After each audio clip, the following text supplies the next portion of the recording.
జర్నీలో విండో సీట్లో కూర్చోవడం అంటే పిల్లలకే కాదు పెద్దలకు చాలా ఇష్టం. కిటికీ సీటు కోసం కొన్నిసార్లు గొడవలు కూడా జరుగుతుంటాయి. కిటికీ సీటు దొరికితేనే ప్రయాణం ఆహ్లాదకరంగా ఉంటుందని ఫీల్ అయిపోతుంటారు ట్రావెలర్స్. ఈ డిమాండ్ను దృష్టిలో పెట్టుకుని కొన్ని సందర్భాల్లో అదనపు ఛార్జీలు ఉంటాయి.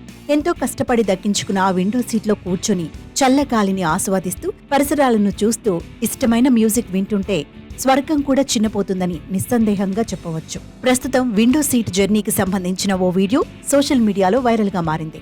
ఆంధ్రప్రదేశ్లోని శ్రీకాకుళం జిల్లా టెక్కలి ఇందిరాగాంధీ జంక్షన్ వద్ద ఓ వ్యక్తి తల బస్సు కిటికీలో ఇరుక్కుంది. సంతబొమ్మాళికి చెందిన సుందర్రావు ఆర్టీసీ బస్సులో వస్తూ ఫిక్స్డ్ కిటికీ డోర్ నుంచి తల బయటకు పెట్టాడు. సుమారు 15 నిమిషాలు అవస్థలు పడుతుండటంతో గుర్తించిన డ్రైవర్ బస్సును టెక్కలిలో ఆపి స్థానికుల సహాయంతో తలను బయటకు తీశారు. ప్రస్తుతం ఇందుకు సంబంధించిన వీడియో సోషల్ మీడియాలో వైరల్ గా మారింది.